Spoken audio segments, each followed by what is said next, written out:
여러분, 예수님 시대는 로마 제국의 식민 통치를 받던 시대입니다. 식민 통치를 받으면서 두 가지가 굉장히 괴로웠어요. 유대인들에게 있어서요. 한 가지는 그들은 이제 하나님을 믿는 그 신앙으로 뭉친 공동체였습니다. 그래서 그들에게 있어서 주님은 하나님 한 분뿐이었죠. 그런데 로마 제국은 로마 황제를 이제 주님으로 섬기도록 하는 황제 숭배에 대한 그 강압적인 그런 신앙을 그들에게 이렇게 압력을 넣는 상황이었습니다.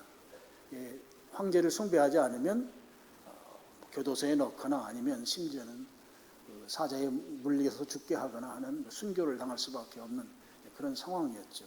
그다음에 또 한 가지는 과도하게 세금을 수탈해가는 것이었습니다.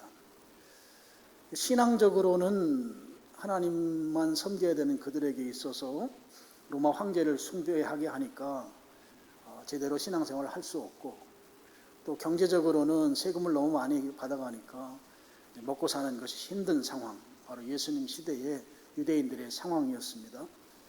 어느 시대를 막론하고 먹고 사는 문제가 힘들어지거나 아니면 신앙의 자유가 억압될 때에는 거기에 대해서 그 반발하는 심리들이 생겨나게 되는 것이죠. 그래서 자유를 갈망하고 또 독립을 외치게 되고 그런 분위기들이 생겨나게 됩니다. 유대인들 역시 이제 로마 제국의 이런 강압적인 통치 하에서 자유와 독립을 갈망하는 그런 세력들이 예수님 시대에도 있었습니다. 그래서 예수님 시대에 유대인들이 4개의 파벌이 있었는데요. 그 파벌들 가운데 친로마적인 파벌은 사두개인들, 사두개파 사람들입니다. 주로 성전에서 일하는 제사장 그룹들이 사두개파를 형성하고 로마와 결탁해서 살다 보니까 배부르게 먹고 사는 그런 사람들이었습니다. 또 하나는 율법을 중심으로 해서 하나님 나라의 도래를 기도하며 기다리던 바로 바리새인들이었습니다. 철저하게 율법을 지키면 하나님께서 은혜를 주실 것이다 하는 바리새파 사람들이 있었습니다. 그리고 또 하나는 로마가 지배하고 있기 때문에 우리가 사는 것이 너무 힘들다. 그래서 무장봉기를 통해서 투쟁을 통해서 독립해야 된다. 이렇게 주장하는 파벌이 있었습니다. 그 파벌을 우리 성경에서는 옛날 성경에는 열심당원 이렇게 표현했어요. 열심당원을 조금 우리 현대말로 표현하면 혁명당, 혁명파 이렇게 바꿔 쓸 수 있습니다. 헬라 말로는 이제 젤롯당, 젤롯파 이렇게 되어 있습니다. 예수님의 제자 가운데도 한 사람이 열심당파 출신이 한 사람이 있습니다. 이름이 시몬으로 부르죠. 그들은 주로 갈릴리 지역에서 사람들을 모아서 그곳에서 정치적인 독립운동을 많이 벌였던 사람들이고, 그로 인해서 많은 사람들이 죽음에 이르기도 하곤 했습니다. 그리고 이제 마지막 한 파벌은 에세네파라고 해서요. 지금도 그 사해바다 그 남쪽에 가면 그곳에서 경전을 베껴서 쓰면서 아주 순결하게 결혼도 하지 아니하고 그렇게 살면서 말씀 중심으로 아예 현세와 떨어져 있는 그런 삶을 살던 사람들을 에세네파라고 부릅니다.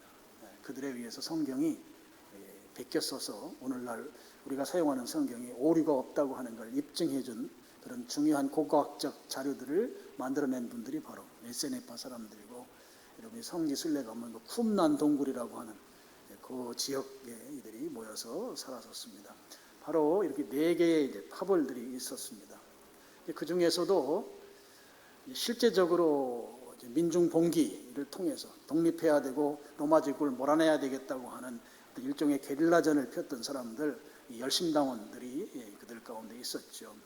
그러면서 신앙적으로는 너무 살기가 힘드니까 구약 성경 신명기에 모세를 통해서 하나님께서 약속해 주신 것이 한 가지가 있어요.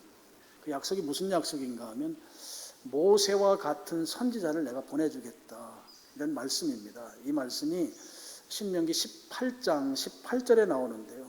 이 메시아가 오면, 모세는 출애굽에서 고통받던 민족을 구출해 준 지도자이잖아요. 지금 예수님 시대에도 로마 제국에 의해서 먹고 사는 거 힘들고 신앙생활 자유롭게 못하는 이런 고통스러운 상황에 있었기 때문에 모세 같은 선지자가 꼭 필요했던 거죠.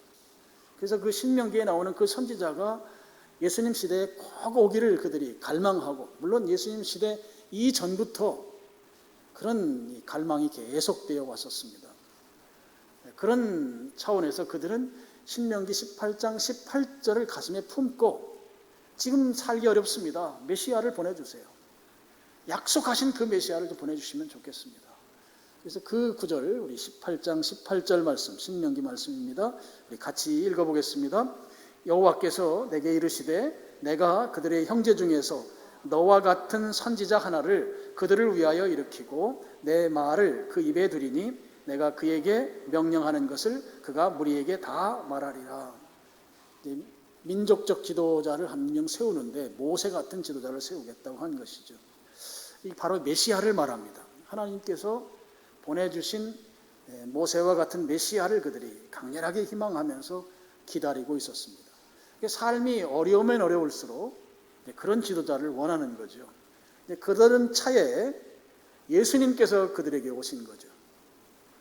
예수님께서 그들에게 오셔서 특별히 공생애를 사시는데 결정적으로 예수님이 메시아라고 그들이 믿기 시작한 사건은 갈릴리 호수 북쪽에 가면 벳세다라고 하는 언덕배기가 있어요. 그 언덕배기에서 예수님이 가르치다가 그 사람들이 식사 때를 건너뛰게 됐을 때 소년의 도시락을 가지고 남자만 5,000명, 그러니까 대략 한 2만 명 정도 모였을 것으로 예측되는 사람들을 다 배불리 먹이고 12광지를 남게 하는 그런 기적을 경험한 그 사건이 있었습니다. 이 사건을 계기로 해서 유대인들은 드디어 메시아가 왔다, 그렇게 믿기 시작했습니다.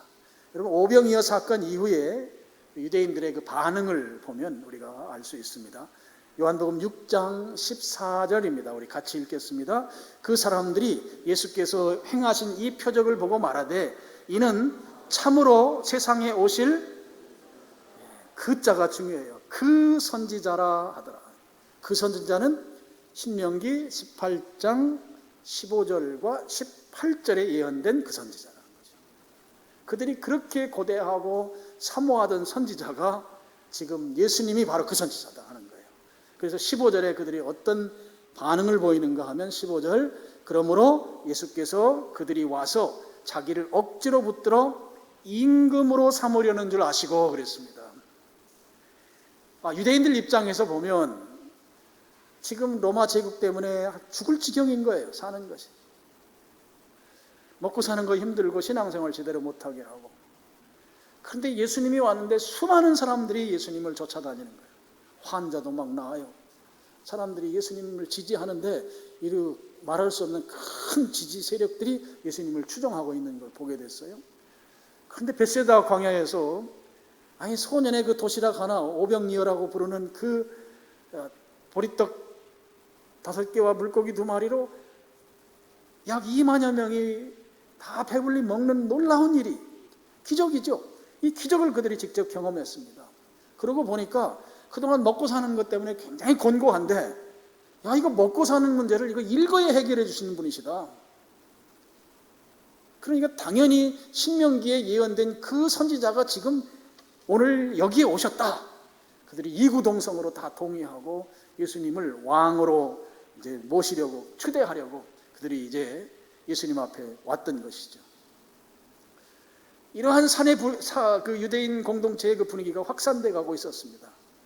그런 사회적 여론이 형성되어 가고 있을 즈음에 예수님께서 제자들을 데리고 어디로 가신 적이 있는가 하면 저 빌립보 가이사랴라고 하는 곳이 있어요.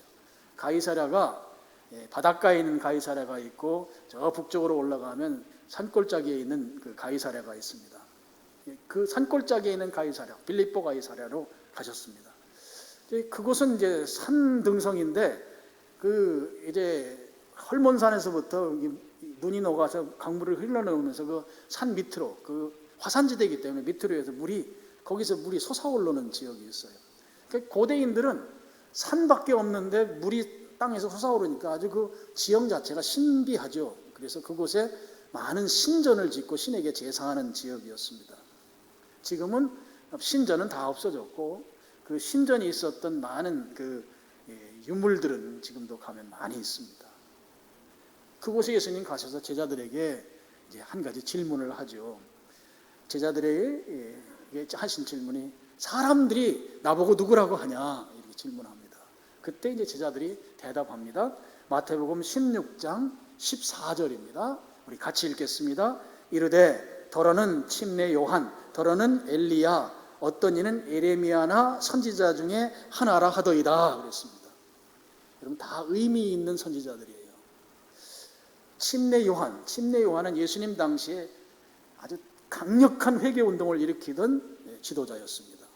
많은 사람들이 침례 요한에게 몰려가서 침례를 받고 회개 운동을 일으켰던 선지자들. 그러니까 오늘날처럼 이렇게 매스컴이 발달하지 않았으니까 예수님도 침례 요한으로 사람들이 그렇게 생각한다. 침례 요한과는 다른 분이시죠. 그리고 더러는 엘리야라고 합니다. 이 엘리야는 구약 성경 제일 마지막 성경 말라기서 마지막 부분에 앞으로 엘리야가 이 땅에 올 것이다 라고 하는 예언이 있어요. 그러니까 그 말라기서에 예언된 선지자가 바로 예수님이다 이렇게 말합니다. 그 다음에 어떤 이는 예레미야와 같은 선지자 중에 하나라고 합니다. 예레미야는 유다 바벨 남왕국이 망하기 직전과 망한 이후에 활동했던 선지자거든요. 망하기 직전에는 망하니까 회개하라고 하면서 눈물을 흘리면서 그들이 망하지 않도록 주님 앞으로 돌아오도록 그렇게 깨우쳤던 선지자이고, 망한 후에는 야 망했다고 해서 너희 실망하지 마라, 하나님께서 다시 회복시켜 줄 것이다 용기를 심어줬던 선지자입니다. 그러니까 그런 것 같은 선지자가 바로 예수님이라고 합니다. 그랬을 때 예수님께서 다시 질문하죠. 15절 이르시되 그럼 너희는 나를 누구라고 하느냐. 제자들에게 예수님에 대해서 도대체 넌 나를 어떻게 생각하느냐고 묻습니다. 그때 이제 시몬 베드로가 유명한 신앙 고백을 합니다. 같이 읽겠습니다. 시몬 베드로가 대답하여 이르되 주는 그리스도시요 살아계신 하나님의 아들이십니다. 여러분, 베드로가 놀라운 고백을 했는데요. 여기 그리스도라는 말은 헬란 말이죠. 히브리 말은 메시아입니다. 바로 주님이 메시아입니다 하는 거예요. 이 말은 신명기에 나와 있는 그 선지자가 바로 주님이십니다 이 뜻입니다. 살아계신 하나님의 아들. 아들이라는 개념, 유대인들의 개념은 동질적 존재라는 거예요. 촌수를 따지는 존재가 아닙니다. 하나님과 같으신 분이라는 것이죠. 하나님께서 보내신 분이라는 거죠. 하나님이 오셨다는 것이죠. 바로 예수님이 메시아인데 하나님이 보내신 분으로서의 메시아입니다. 그럼 베드로가 빌립보 가이사랴에서 이렇게 예수님이 메시아라고 하는 신앙 고백을 했어요. 그렇다고 하면 지금 이 베드로는 예수님에 대해서 철저하게 메시아, 그리스도로 믿고 있다고 하는 것이죠. 그렇다면 베드로 입장에서 지금 예수님께서 십자가에 달리시기 직전에 지금 체포당할 그 상황 가운데 있습니다. 근데 이 베드로 입장에서 보면 예수님께서 유대교 권력자들, 특별히 로마 권력과 결탁한 사두개인들에 의해서 체포당한다고 하는 것은 있을 수 없는 일인 거예요. 메시아가 오히려 예수님에 의해서 그들 매국노들을 다 처단하고 척결해야 될 존재들에 의해서 체포당한다? 이건 있을 수 없는 일이고 있어서도 안 될 일이었던 것이죠. 그래서 베드로 입장에서는 예수님을 내가 보호해야 되겠다. 예수님을 죽이려고 하는 시도들이 지금 그 매국노들에 의해서, 친일파와 같은 사두개인들에 의해서 계속해서 예수님 체포하려고 하는데 내가 지켜야 되지. 예수님 메시아니까 우리 민족을 구원할 분이신데 내가 예수님 지켜야 된다고 하면서 베드로가 칼을 소지하고 다녔던 것이죠. 베드로는 의협심이 강한 사람이었어요. 예수님을 내가 지킨다. 오히려 처벌당해야 될, 이 땅에서 더 이상 존재하지 말아야 될 사두개인과 같이 로마 세력과 결탁한 그 세력들, 그 매국노들을 예수님이 다 몰아내야 될 그런 메시아인데 감히 그들이 메시아에게 도전한다고? 나는 그분의 제자로서 예수님을 지켜내겠다. 베드로가 왜 칼을 가지고 있었을까? 거기에 대한 답이 바로 이런 정황들 때문이라 하는 것이죠. 자, 대제사장의 무리들이 예수님을 체포하러 왔습니다. 체포하기 위해서 그들은 칼을 들고 오고 몽치를 들고 왔어요. 무장을 하고 온 것이죠. 그래서 지금 체포하려고 하는 그 실행하는 과정 가운데 있습니다. 베드로가 자기가 믿고 있는 그 메시아 사상과 예수님을 지켜야 되겠다고 하는 신념과 의협심이 드디어 이제 발휘할 시간이 된 것이죠.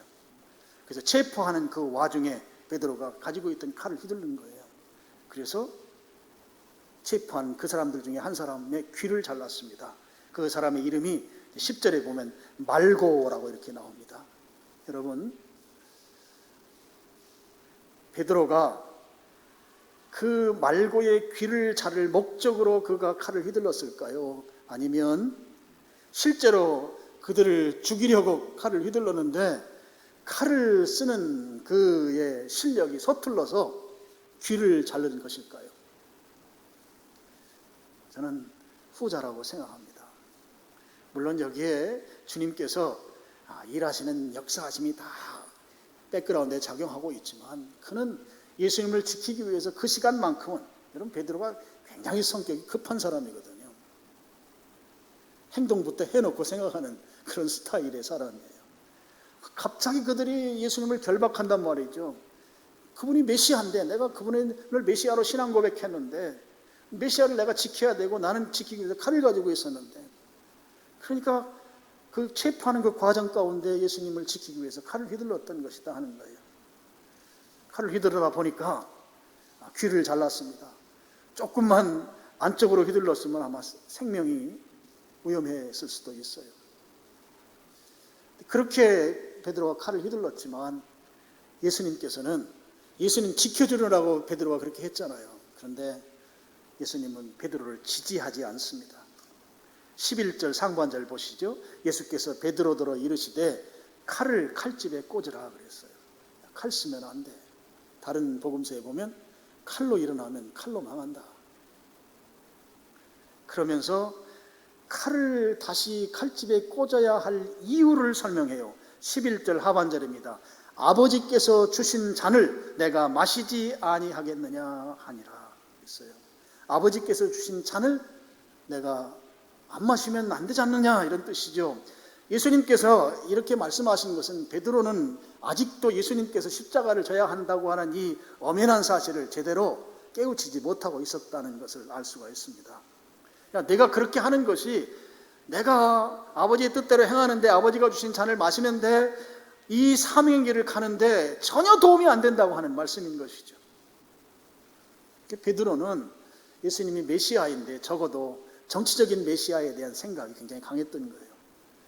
로마 제국 우리 못 살게 굴고 우리 신앙생활 제대로 못하게 하는데 로마 제국을 충분히 물리칠 수 있는 분이 예수님이신데 라고 하는 그 정치적인 메시아에 대한 그런 생각이 아직도 베드로의 속에 많이 크게 자리 잡고 있었던 것을 11절 하반절에서 예수님이 하신 말씀에서 우리가 알 수가 있습니다. 여러분, 그렇게 베드로를 통해서 그 예수님이 그 체포당하는데 잠깐의 소동이 있은 다음에 예수님이 이제 결박당하시잖아요. 12절 마지막 부분에 예수를 잡아 결박하여 그랬습니다. 결박당하시고 예수님이 13절에 보면 이제 대제사장 안나스에게 끌려갑니다. 그런 다음에 15절을 보면 시몬 베드로와 또 다른 제자 한 사람이 예수님을 따랐다, 이렇게 되어 있습니다. 이제 안나스 제사장 집으로 예수님이 결박돼서 끌려갔습니다. 베드로는 그 안나스의 집으로 잡혀가는 예수님 뒤를 따라서 이제 쫓아간 것이죠. 다른 성경에 보면 아주 멀찍이 떨어져서 쫓아갔다고 표현되어 있고요. 그 쫓아간 목적을 또 소개하고 있습니다. 마태복음 26장에 보면 재판 결과가 궁금해서 그렇게 또 따라갔다고 되어 있습니다. 그런데 오늘 요한복음 15장에는 베드로만 간 게 아니고 또 다른 제자 한 사람이 같이 갔다고 소개하고 있어요. 15절에 시몬 베드로와 또 다른 제자 한 사람이 예수를 따랐다, 이렇게 되어 있습니다. 여러분, 베드로와 함께 간 또 다른 한 제자는 누굴까요? 저는 이 또 다른 한 제자를 가룟 유다라고 생각합니다. 왜 그렇게 생각하는가 하면 15절 마지막 부분에 보면 이렇게 되어 있습니다. 이 제자는 대제사장과 아는 사람이다 그랬습니다. 예수님의 12제자 가운데 대제사장과 아는 사람일 확률이 가장 높은 사람은 가룟 유다이죠. 왜냐하면 예수님 체포하는 일에 그가 앞장서서 대제사장 그룹들과 협의하고 토의하고 밀약을 하고 그들로부터 돈을 받은 사람입니다. 그러니까 그 대제사장들과 예수님의 12명의 제자 가운데 가장 잘 아는 제자는 가룟 유다밖에 없는 것이죠. 또 그것으로 끝난 게 아니고 또 하나의 이유가 있어요. 16절에 보면 베드로는 문 안에 들어가질 못해요. 문 밖에 서 있었습니다. 그 다음에 대제사장을 아는 그 다른 제자가 나가서 문 지키는 여자에게 말해서 베드로를 데리고 들어오니 그랬습니다. 문 지키는 종에게 말하고 베드로를 데리고 들어올 만한 실력을 가진 제자, 당시에는 가룟 유다밖에 없었을 것이 분명합니다. 이미 대제사장 그룹에서 예수님을 배반한 이 가룟 유다를 인정하고 있었기 때문에 문 밖에 있는 문 지키는 종에게 내가 저 베드로 데리고 오겠다. 그랬을 때 그것을 허락을 받을 만한 실력 있는 사람은 가룟 유다 그 한 사람밖에 없었다고 볼 수 있겠죠. 그렇게 해서 베드로가 이제 가야바의 집 문 안으로 이제 들어가게 됐습니다. 들어가는 과정부터가 이제 그에게 위기가 닥치는 것이죠. 17절 보면 문 지키는 여종이 베드로에게 말하되 너도 이 사람의 제자, 예수님의 제자 중에 하나가 아니냐? 그렇게 물었을 때 베드로가 말하되 나는 아니다. 첫 번째 부인입니다. 그 다음에 18절 그때가 추운 거로, 여러분 이게 사막 기후이기 때문에 낮에는 그래도 괜찮은데요, 밤이 되면 추워요. 그래서 불을 피우고 이제 실외에 있었기 때문에 불을 피우고 서서 불 쬐고 있었습니다. 베드로도 추우니까 그들과 함께 불을 쬐다. 이 18절이죠. 그 불 쬐는 가운데 이제 25절 시몬 베드로가 서서 불을 쬐더니 사람들이, 이번에는 아까는 여종 한 사람인데 이제는 사람들이 묻습니다. 여러 사람이 묻는 거예요. 너도 저 안에서 지금 신문 받고 있는 예수님의 제자 중 하나가 아니냐? 이렇게 묻습니다. 그랬더니 베드로가 부인하여 이르되 나 아니다. 두 번째 예수님을 부인했습니다. 세 번째 부인하는데요, 26절입니다. 대제사장의 종 하나는 베드로에게 귀가 잘린 사람의 친척이라. 여러분, 베드로가 귀를 잘린 말고의 친척이 겟세마네 동산에 같이 있었어요. 체포할 때 그 사람이 말하는 거예요. 직접 베드로를 눈으로 보고 직접 베드로가 그곳에서 문제를 일으켰던 그 상황을 다 확인한 그 사람이 묻는 거예요. 내가 그 사람과 함께 동산에 있는 것을 내가 보지 아니하였느냐? 나 거기 있었다. 너 말고 귀 자를 때 내가 너 보고 너도 나 보지 않았느냐? 그랬을 때 베드로가 27절에 또 부인했다 그랬습니다. 첫 번째는 한 사람이 물었어요. 아니다. 두 번째는 사람들이 물었어요. 아니다. 세 번째는 확실하게 증거를 가지고 물었어요. 근데 역시 예수님을 부인했습니다. 여러분 보세요. 조금 전까지만 해도 말고의 칼을 들어서 자를 만큼 기계가 하늘을 찌르던 그 베드로였습니다. 근데 그런 베드로는 지금 어디 가고 잔뜩 기가 죽어서 누가 자기를 알아보면 어떻게 할까 두려워하면서 이제 결사적으로 자기는 예수님의 제자가 아니라고 부인하고 있는 모습을 나타내 보여주고 있습니다. 가야바의 집에 가기 전까지만 해도 베드로는 꽤 괜찮은 믿음이었어요. 그런데 가야바의 집 뜰에서 그의 믿음은 회복하기 어려울 만큼 무너져 내리고 있는 것을 볼 수 있습니다. 얼마나 비겁한 모습이에요. 그러면 우리 이런 질문을 할 수 있겠습니다. 아니 아까까지만 해도 그렇게 예수님에 대해서 가장 잘 믿는 사람처럼 그러던 베드로가 지금 가야바의 집에 와가지고 이렇게 무너져 내릴 수가 있는가? 도대체 그 이유가 무엇일까? 저는 그 이유를 이렇게 설명하겠습니다. 여러분, 우리가 예수님을 믿을 때 그 믿음에 대해서 그 예수님을 사랑하고 믿는 것을 언어적으로 고백하죠. 마음의 결심을 표현합니다. 그건 아직 실행으로 옮겨지지 않은 그 전 단계이죠. 내가 언어적으로 주님을 사랑한다고 말해요. 근데 그 언어적인 고백이 실제 나의 삶의 현장에서 단련되지 아니하면, 내 삶의 현장에서 그 말씀대로 살아내는 그런 실패와 좌절과 다시 일으켜 세움의 그 반복을 통해서 견고해지지 아니하면 언어적 고백은 어떤 상황에서 무너져 내리고 심지어는 예수님을 배반하는 그런 표현까지 할 수밖에 없는 것이 오늘 우리 신자들의 현실이다 하는 것이죠. 그래서 실제적으로 믿음이라고 하는 것은 언어적 고백으로 평가되는 것이 아닙니다. 마음의 결단 수준에서 우리의 믿음이 좋다라고 말할 수 없다고 하는 것입니다. 우리의 믿음이라고 하는 것은 실제 경험을 통해서, 이 경험은 넘어지기도 하고 다시 일으켜 세움받기도 하고 하는 이 과정들을 거쳐서 견고하게 세워지는 그 삶을 통해서 나타나는 그 믿음이 실제 믿음이고, 그 삶에서 평가되는 그 믿음이 비로소 우리가 베드로의 이 실패를 통해서 얻을 수 있는 교훈이 되는 것이죠. 여러분, 다시 말씀드리겠습니다. 우리가 신앙생활을 하는 것 때문에 사회생활을 하면서 손해보는 일이 있을 수 있어요. 신앙생활 때문에 손해를 그대로 볼 것인가, 아니면 이 신앙의 부분을 걷어내고 이익을 추구할 것인가. 여기에 실패와 또 결단을 통해서 신앙을 앞세울 수 있는 그런 모습들이 우리 앞에 있을 수 있습니다. 교회를 다니는 것 때문에 회사에서 또 여러분들이 하고 있는 일들 가운데 페널티를 당할 수 있어요. 승진을 하지 못하거나 아니면 더 어려운 보직을 받거나 할 수 있습니다. 그랬을 경우에 내가 신앙을 내던지고 내가 좋은 쪽을 향해서 갈 것인가, 아니면 신앙 때문에 그 어려움들을 내가 감수할 것인가.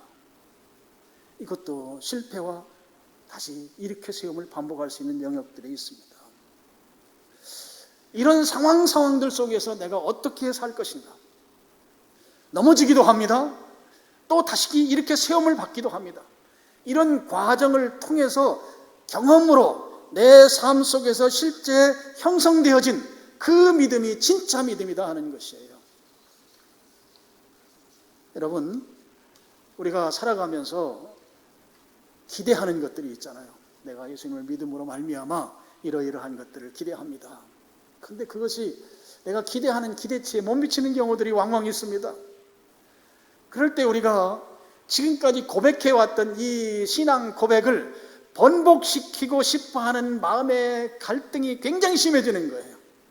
내가 기대했던 그 그림이 있는데, 기대했던 그 목표가 있는데, 기대했던 바가 있는데 그것만큼 내 삶 속에서 이루어지지 않으면 나는 지금까지 고백해왔던 이 신앙의 고백을 뒤로 미루고 신앙 고백을 번복시키고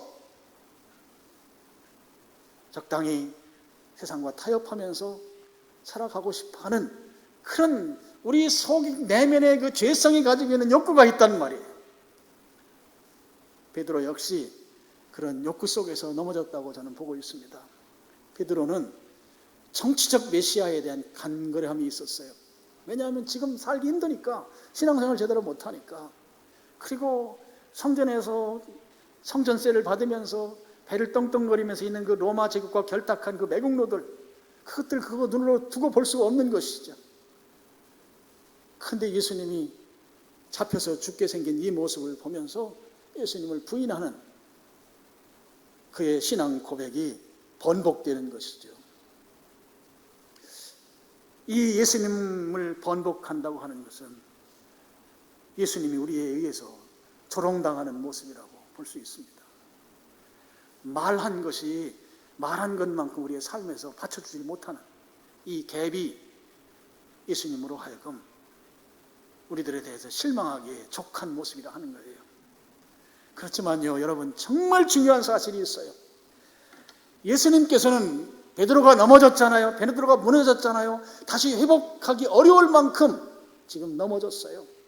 그런데 주님은 그렇게 넘어진 채로 놓아두시는 분이시냐? 결코 아니라고 하는 것입니다. 예수님은 넘어진 채로 놓아두는 분이 아니라 다시 일으켜 세우셔서 믿음의 길로 나아갈 수 있도록 이끌어 가시는 분이시다 하는 것이에요. 우리 넘어질 수 있어요. 넘어지지 않는다고 하는 것은 그거는 예수님이에요. 예수님 아닌 다른 사람 누구도 다 넘어져요.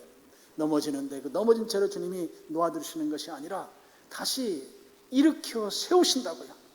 다시 일으켜 세우시는 주님의 약속의 사인이 있습니다. 약속의 신호가 있습니다. 바로 27절 말미에 있어요. 이에 베드로가 또 부인하니 곧 달기 울더라 그랬습니다. 베드로가 예수님을 부인했어요. 그의 신앙 고백과 다른 선택을 한 것이죠. 신앙 고백에 반하는 행동을 한 것이죠. 그랬더니 곧, 아주 중요한 단어입니다. 곧 부인하니 곧 즉시 닭이 울었다는 것입니다. 이 베드로가 3번씩 부인했습니다. 이제 그를 더 지체하게 되면 넘어져서 다시 못 일어날지도 몰라요. 예수님은 우리보다 우리 자신을 더 잘 아시는 분이시죠. 그래서 곧 즉시 닭이 울게 만들었어요.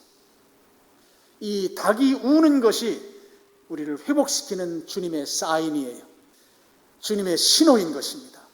그래서 그 닭 울음소리를 듣고 베드로는 회개하고 주님께로 돌아왔어요. 그래서 다시 믿음의 길을 뚜벅뚜벅 걸어가게 됐습니다. 여러분, 그렇게 주님께서 베드로를 회복시키셨어요. 다시 세워주셨어요.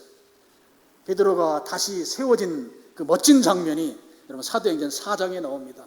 사도행전 4장에 보면 베드로와 제자들이 예수님을 목숨 걸고 전파하기 시작했어요. 그랬더니 이 유대교 지도자들, 여기 나오는 가야바라든지 안나스라든지 이런 제사장들이 예수님 이미 돌아가셨는데 이 제자들이 더 난리를 치거든요. 그래서 그들을 다시 불러서 재판합니다. 예수님 죽이기로 결정했던 그들이 제자들 못 죽이겠습니까? 제자들도 죽여야 되겠다고 결정한 거죠. 재판을 벌여요. 여러분, 요한복음 18장에도 지금 재판 중이잖아요. 당시에 최고의 권력가였던 안나스와 그의 사위인 가야바 등등 해서 당시에 이 산헤드린, 유대인 최고 의결기구입니다. 의결기구의 핵심 멤버들이 예수님을 지금 신문하고 있습니다. 동일한 멤버십이 사도행전 4장에 가서 베드로를 다시 신문하고 있어요. 그때 베드로가 그들 앞에 담대하게 주눅들지 않고 했던 말이 있어요. 사도행전 4장 19절 20절입니다. 우리 같이 읽겠습니다. 하나님 앞에서 너희의 말을 듣는 것이 하나님의 말씀을 듣는 것보다 옳은가 판단하라. 우리는 보고 들은 것을 말하지 아니할 수 없다. 너희들이 나를 말린다고 해서 내가 안 할 것 같으냐? 나는 본 대로 들은 대로 경험한 대로 나는 말할 것이다. 너희들이 나를 죽이려고 지금 모아서 공회를 열고 지금 심판을 하지만 너희들이 원하는 답을 나는 줄 수 없다 하는 것이죠. 여러분, 베드로가 넘어졌지만 주님이 다시 일으켜 세우셨어요. 닭 울음소리를 통해서 회개하게 만들어 주셨어요. 그렇게 주님은 다시 이렇게 세워서 베드로를 바꿔놓으신 것입니다. 오늘 바뀐 베드로의 모습은 아까 주눅들고 비겁했던 그 베드로가 아니라 이제는 죽일 테면 죽여라 하는 거예요. 당당하게 난 너희들 말 들을 수 없다는 것입니다. 내가 보고 경험한 예수 그리스도를 전할 것이다. 하나님 말씀 듣는 게 합당한 것이지 신앙적으로 사는 게 합당한 것이 상황 쫓아 난 살지 않겠다. 그 고백을 한 것이죠. 여러분, 우리는 어떻습니까? 상황과 환경이 불리해지면 신앙이 좀 뒤로 물러나지는 않나요? 예수님이 우리에 의해서 홀대당하는 경우는 없지 않나요? 예수님께서 우리 때문에 망신당하는 경우는 없지 않을까? 우리는 그렇게 하고도 능히 남는 사람들이에요. 우리가 베드로를 나무라 할 수 없어요. 베드로 그 이상 가는 모습이 어쩌면 우리들의 모습일 수 있어요. 그렇지만 예수님께서는 우리가 한 행위대로 우리에게 보복하시는 분이 아니시고 끝까지 포기하지 아니하시는 주님이시라는 것입니다. 우리를 내치거나 포기하지 않으시고 시적절하게 닭이 울게 하심으로 다시 신앙의 길로 돌아오게 만드시는 분이시다 하는 것이에요. 오늘날 우리에게 닭 울음소리는 무엇일까? 그 동물 닭이 꺾기어하고 우는 통닭 만드는 그 닭의 울음소리일까? 오늘날 우리에게 있어서의 닭울음 소리는 지금 오늘 여러분 앞에 선포되는 설교 메시지가 될 수도 있고요. 여러분이 성경을 묵상하는 가운데 감동으로 다가오는 하나님의 말씀일 수도 있습니다. 아니면 여러분 주위에서 여러분을 향해서 애정어린 권면하는 그 권면, 성도의 권면일 수도 있고요. 여러분의 삶 가운데 어떤 환경의 급격한 변화가 닭울음 소리일 수도 있습니다. 또는 해결될 듯 하는데 해결되지 않는 그 문제거리가 오늘 닭울음 소리가 될 수도 있고, 여러분 육신의 질병이 닭울음 소리가 될 수도 있고, 여러분 스스로 해결이 힘든 사건 사고가 닭울음 소리일 수도 있습니다. 그때 베드로는 어떻게 했습니까? 주님 앞으로 돌아와서 회개했습니다. 회개했을 때 주님께서 그를 받아주시고 믿음의 길을 가게 만들어 주셨습니다.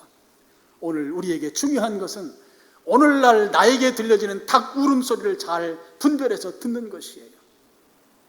그 울음소리 듣고 주님 앞으로 돌아오는 것입니다.